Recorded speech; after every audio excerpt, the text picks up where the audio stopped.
Yo, what's up？ 欢迎回来 Rider ATH， 我是阿豪 ATH。今天这一集影片呢，就是你们最喜欢的阿嬷我上电视了系列的外景版本。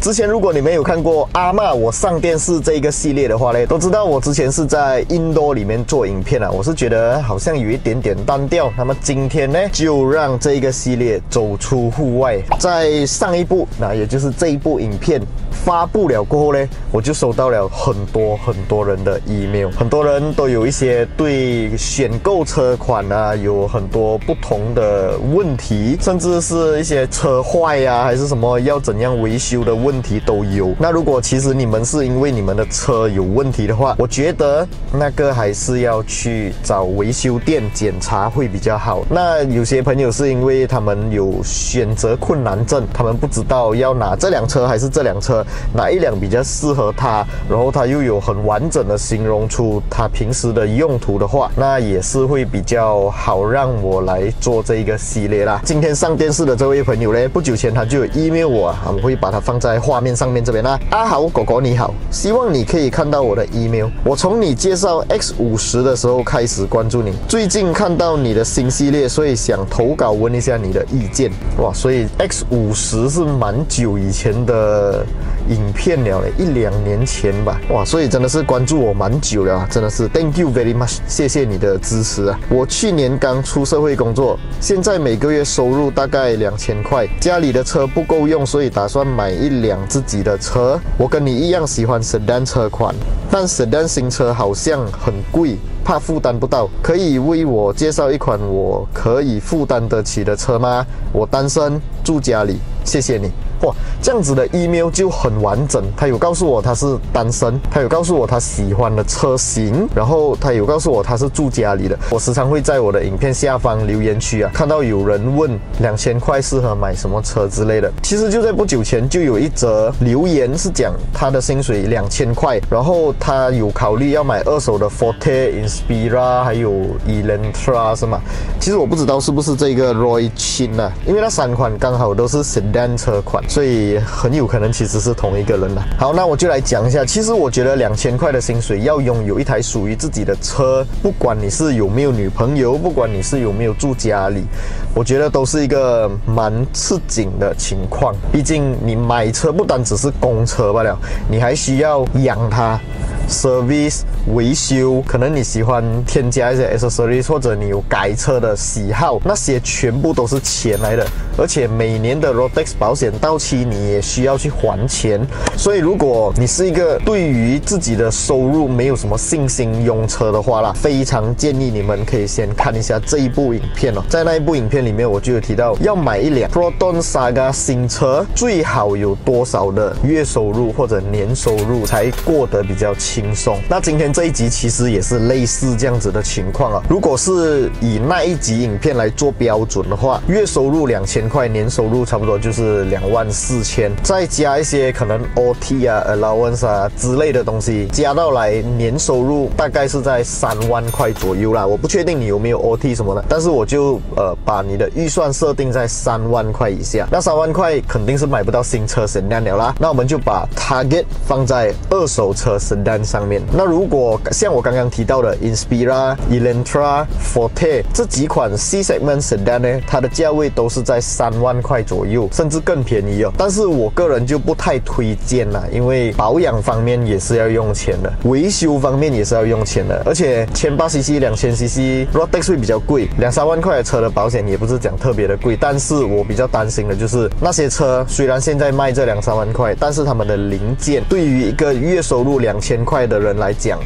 真的不便宜。所以我个人会比较推荐，要买的话就买不要太旧的二手车，那可以先买小台一点的 budget 一点的二手Sedan车款。那其实有一个网站非常好用哦，就是我时常会介绍的 ChariCars.com。 我们现在就打开我们的 ChariCars.com 来看一下哦。在那个网站里面呢，非常简单的，我们可以设定我们自己的需求是怎么样的。我们点开左上角的3条线哦，然后再点开这个 Search Hero， 就是这这个 Alicia AI 小助理啊，它会帮你选配比较适合你的车款。我就依据这个 email 里面给我的一些 info 啊，来为它选择一下。那我们就选择是开车去上班跟回家这样子啦，因为他讲他没有女朋友嘛，应该不会去走太远还是怎样。那我们选择 OK 5个座位的汽车，选择 sedan， 选择所有品牌，选择一个二手车。车龄方面我是放0到10年啦，就不要太旧啦。然后价钱我就设定在22000到3万块的价钱。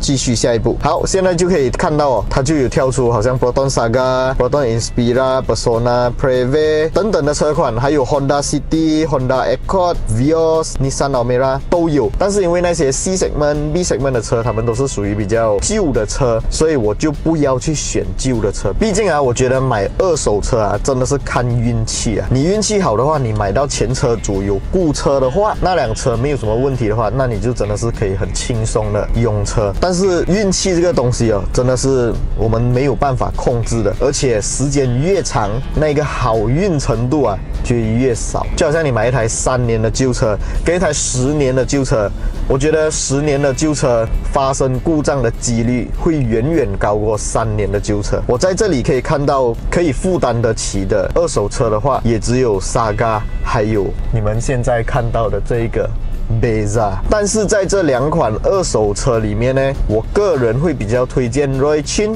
购买二手的 Beza。 为什么不推荐 Saga 呢？首先，购买二手车通常买回来第一件事就是做 service 嘛，对不对？如果可以做一个 major service 大 service 的话是最好。那 Saga 的大 service 比起 Beza 的大 service就多了一样东西，就是 timing belt。 通常 timing belt 你换，我的 bump 也会换啦，然后那个 timing belt 的 tension 呢也会换啦，这些全部都是钱来的。所以我觉得比较起来的话， Beza 因为它是 timing chain 嘛，虽然讲你买的是一辆旧车，但是应该也还没有必要到要换 timing chain 的地步。所以二手车买回来的时候， Beza 在保养方面，在第一次的大维修方面，我觉得会比 Saga 来的更加省心。再来就是哦，你现在买到的二手 Saga 也是我觉得那个技术还不够到位的 Saga， 因为你现在可以买到的，在这个价位的 Saga， 我们不要讲 BLM 了， Saga BLM 太旧了。 Saga FL 的话，那个 4AT 真的很吃油，有用过的朋友应该都知道。那么如果你买的是 FLX 的话，或者 Saga VVT、CVT 版本的话，那一个 Punch CVT 加起来，它的驾驶体验会比 Beza 的 4AT 来的糟糕，不好驾，顿挫感也非常的明显。所以比较起来呢， Saga 在第一次的保养方面会比 Beza 来的贵，它的牙箱啊也会比 Beza 来的更加差。所以这一点我是把票投给 Beza 的。那如果是讲驾驶体验的话呢，当然 Saga 是比较好啦。不过因为这个 Roy Chin 啊，你的薪水真的不是那么的高，所以我还是建议买一台比较省心省油，然后不用很烦恼，二手价又好的二手车会是一个比较好的选择啦。那今天这辆 Beza 呢，我不会做介绍啦，毕竟 Beza 的介绍影片已经做过很多次了。如果你们有兴趣的话，都可以到 YouTube 啊那个搜索栏那里打 Rider ATH 空一格 Beza， 就会出很多部我之前介绍过 Perodua Beza 这一款车的 info 影片了啦。那今天呢，既然是要帮这个 Roy Chin 选车，那这辆 Beza 上面所有的缺点我觉得我都有必要先让 Roy Chin 知道。那你知道这些缺点过后，可能你可以有一个心理准备，不要等下你真的跑去买了 Beza， 然后跟我讲哇有这些缺点啊什么的，然后跑来怪我啦。OK， 首先不管是现在我驾住的这一个初代 Beza， 或者是小改款的 Beza， 他们都有一个非常严重的共同问题就是这一台车的椅子是没有办法调整到一个我个人的舒适坐姿的。它就是因为没有办法做到 steering 的上下还有前后调整，导致这一辆车驾起来很怪。OK， 你看我平时驾车的姿势，我是习惯坐好了过后，然后我的手腕这边是在顶在 steering 的正上方了。这样子我在开车的时候，我的手还会有一个这个斜度，在转弯的时候感觉没有那么吃力，而且我的手也不需要伸到很直。但是如果我把我自己的这个椅子调整到刚好到我的手腕这个位置的话，我的脚就完全很奇怪了。我在踩油门的时候，我感觉我的脚是缩起来踩油门的。我身高也没有很高，我只有170罢了。但是驾这辆车就是没有办法调整到一个我个人的舒适乘坐姿势。舒适的乘坐姿势哦，对于长途驾驶也好，对于平时的日常驾驶来讲的话，都是非常重要的。所以这一点就先告诉你们啦，如果你们要买Beza的话，你们可以去 showroom 坐一下，驾一下，体验一下我在讲什么东西。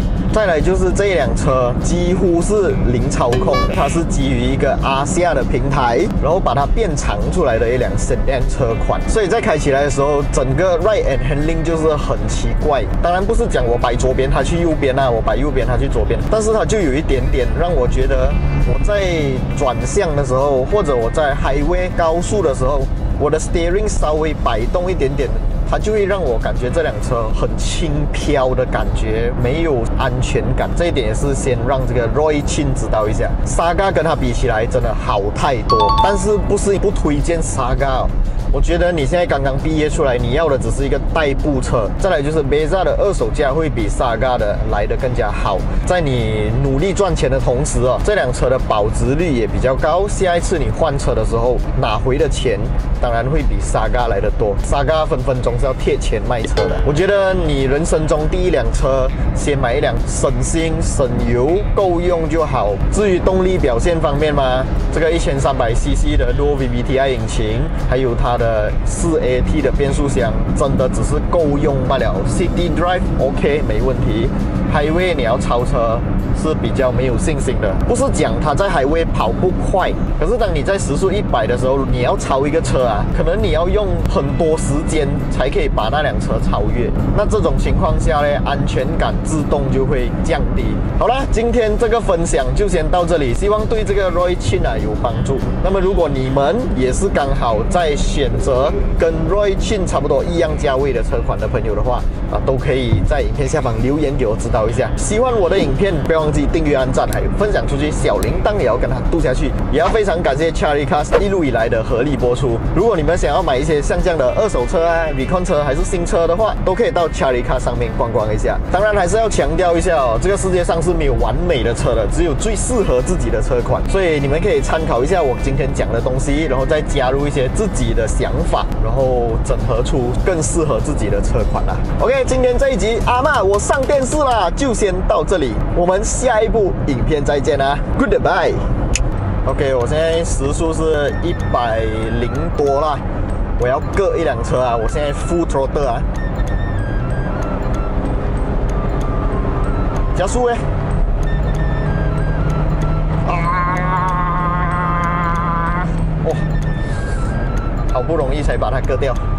而且我已经full throttle踩了很久，它才去到110多120这样子，所以在highway超车这辆车的安全感非常的少，然后椅子也很小张，几乎是零包覆，没有什么支撑感。